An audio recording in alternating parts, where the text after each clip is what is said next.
I've lived in northern Monmouth County in New Jersey my entire life. I've been a fiction writer, actor, playwright, blogger, gourmet chef, home renovator, event planner, landscape architect, and decorator.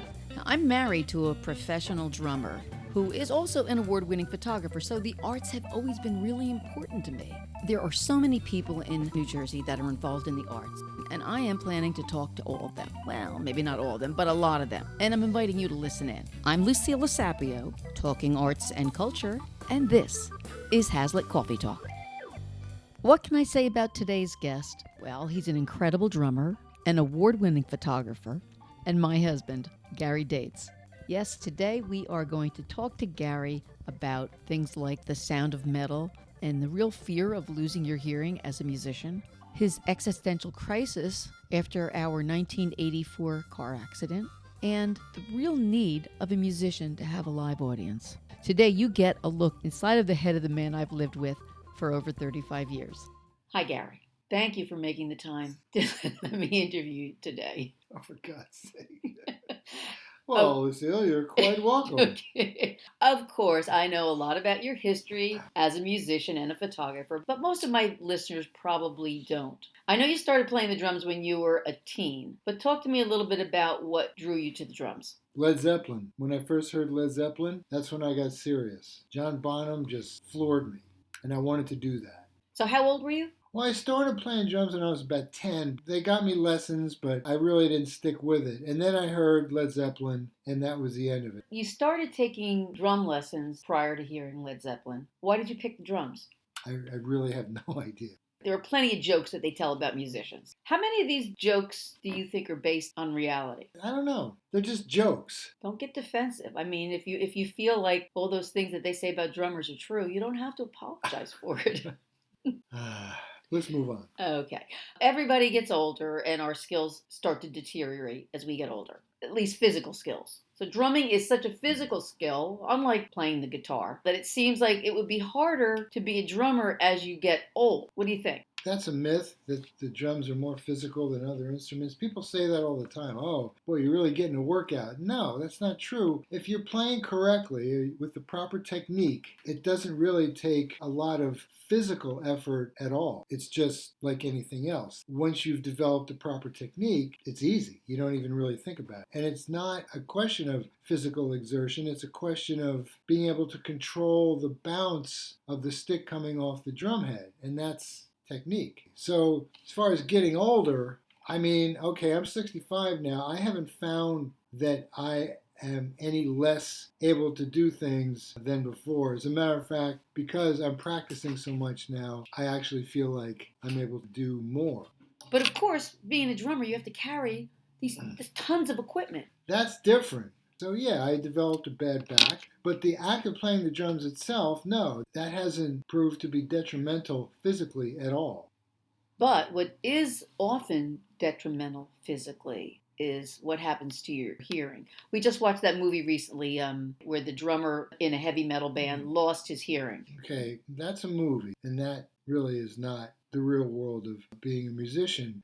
That said, when I was much younger, I was not protecting my hearing, so I have acquired some degree of hearing loss. Did that movie make you feel more concerned about your hearing or to think about it in a different way? No, not at all. To me, that movie was fantasy. I was concerned about my hearing when I got my hearing tested. That's when I was concerned because it was clear that I had hearing loss. I don't know anybody that's gone deaf by playing in a band. But you will admit that a lot of musicians can have significant hearing loss. I think that a large percentage of musicians my age have experienced hearing loss. All right, now that we've minimized the technical issues, and let's get back to the idea of hearing loss with musicians. When did you start wearing earplugs? After I got my ears tested. And have you found that it makes a difference in your ability to play and hear the other musicians? No, because I got specially made earplugs that lower the volume by 15 dB, so I can still hear everything. It allows the full frequency spectrum to come through. These days, I actually wear in-ear monitors, so I get to control not just the volume, but I get to control the mix of what I'm hearing. Who are some of your favorite musicians to play with? I don't know. I love playing the drums, and I just enjoy playing. I don't think about it as favorite musicians. I think about it in terms of the music I'm playing and what I can bring to the table, no matter who I'm playing with. But I mean, if I had to answer that question, then I guess it would have to be mostly the guys in Line Drive. But there are others too. I enjoy playing, period. Well, That's the best way I can answer that question. what's the kind of music you most enjoy playing? I enjoy playing all kinds of music. It's not the kind of music, it's the way the music is being played that matters. If I'm playing with really good musicians, anything can be, a great time. Even Moni Moni? Yeah, even Moni Moni. I know playing music to you has always meant trying to be successful. So how do you measure success as a musician? Oh man, that's just a hard question to answer because it changes over time. If you're asking me how I measure success now, I would have to say how well I'm able to do what I do and how well I can bring what I do to the table when I'm playing with other musicians. So it's the quality of the music that I measure my success by, by how well I can play and how well I can contribute to the situation. That is how I get pleasure from playing. So if I didn't have that, I wouldn't be playing. So you do pleasure yourself when you play the drums. Okay. If you're going to twist my words, Well, yeah. Isn't that what marriage is all about? I'll say. So you recently discovered a song that you had written back, I think, in the 80s, and you were really surprised because you actually thought it was really good. How has your lack of self-confidence held you back in music? Songwriting is a completely different skill set. And no, I've never had a lot of confidence in my songwriting ability. I always felt like I didn't know enough theory. I just never felt like I was a gifted songwriter by any means. When people like James Taylor don't take credit for the songs he writes, specifically saying in many interviews that he just felt like he was the vessel through which the song came, that fascinates me beyond belief.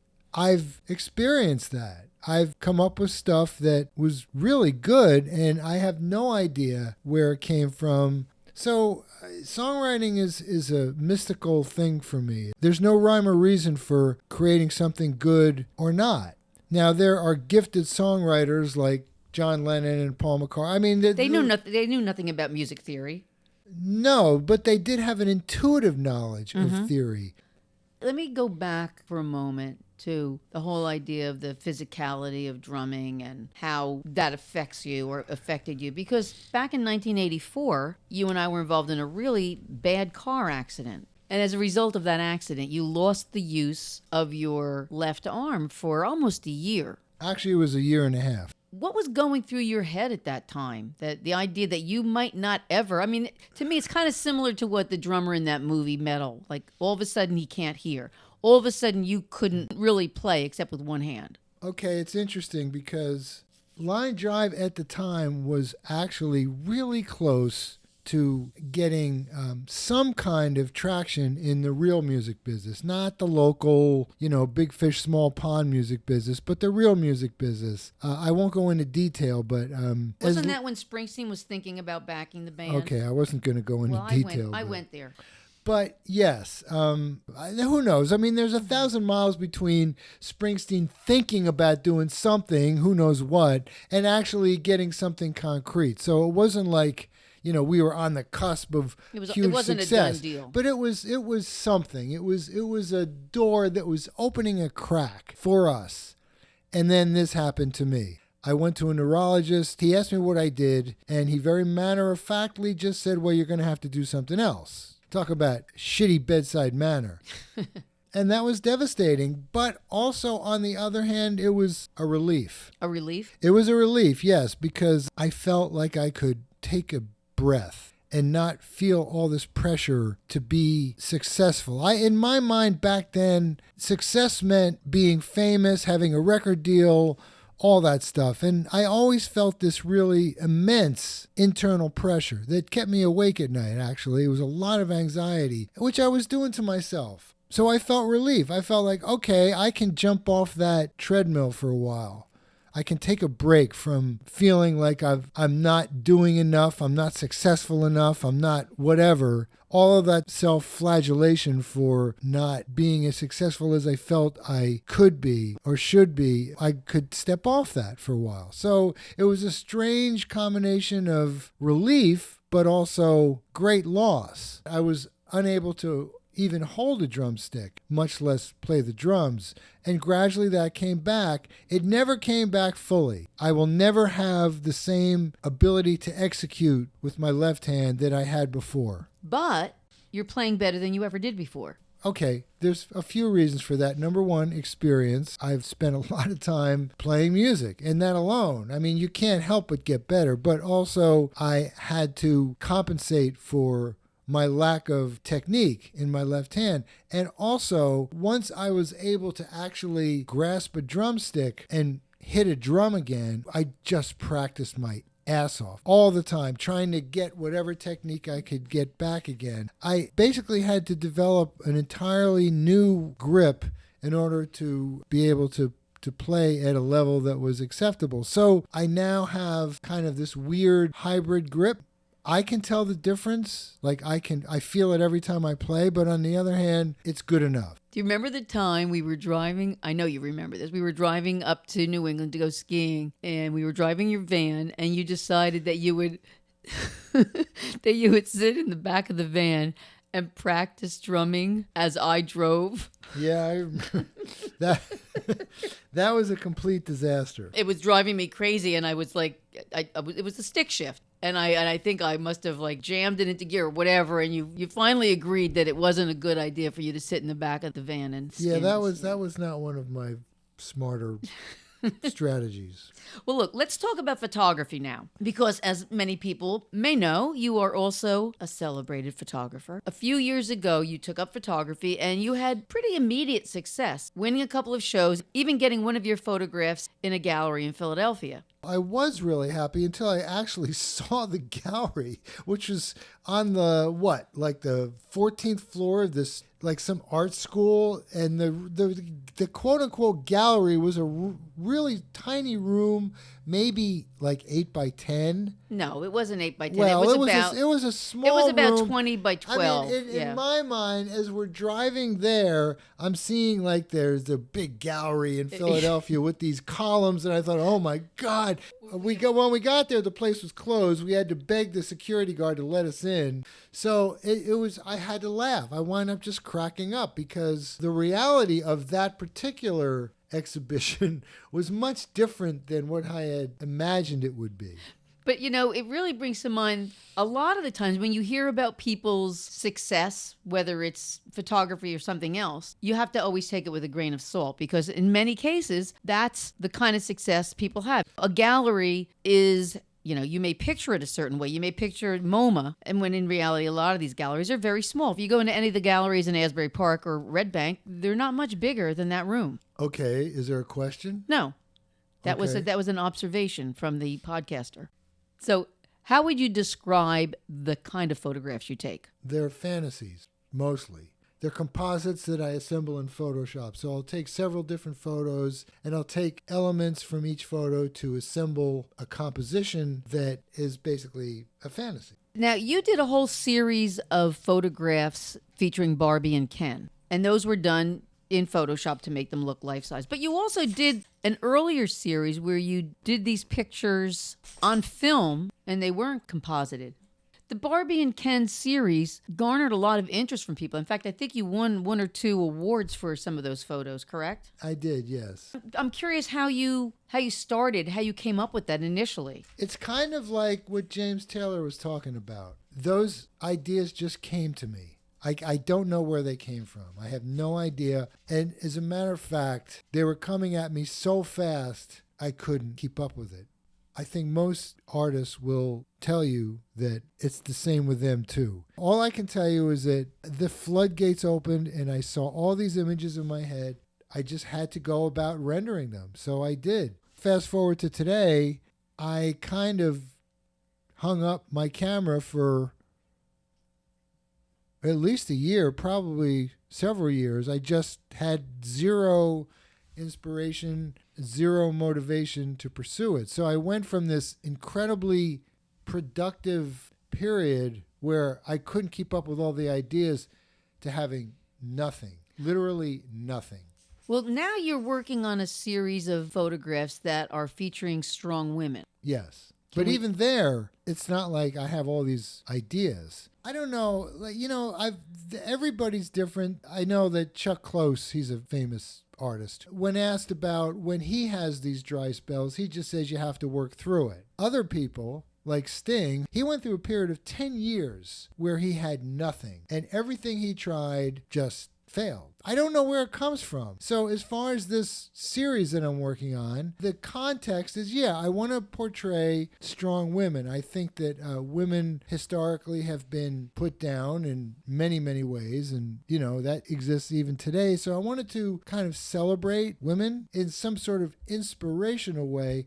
But that's an intellectual idea. The actual vision seems to be coming to me in spurts. Talk about some of those pictures that are part of that series. You have one where there's a secretary and her boss is towering over her. He's screaming at her and she's kind of cowering. She's sitting behind a desk and he's standing up over her screaming. She was actually a bodybuilder in real life. I photographed her in that scene. Then I also photographed her shadow, which outlined her incredible physique. And her shadow depicted her grabbing him by the neck and lifting him up and about to punch him. So it was kind of like this fantasy. And again, like that's just what I saw in my head. Not speaking from a professional perspective, but more from an artistic one, what kind of advice would you give to someone who has recently gotten interested in photography? I'm really not good at advice. I guess if I was to give anybody advice, it would be just to be open.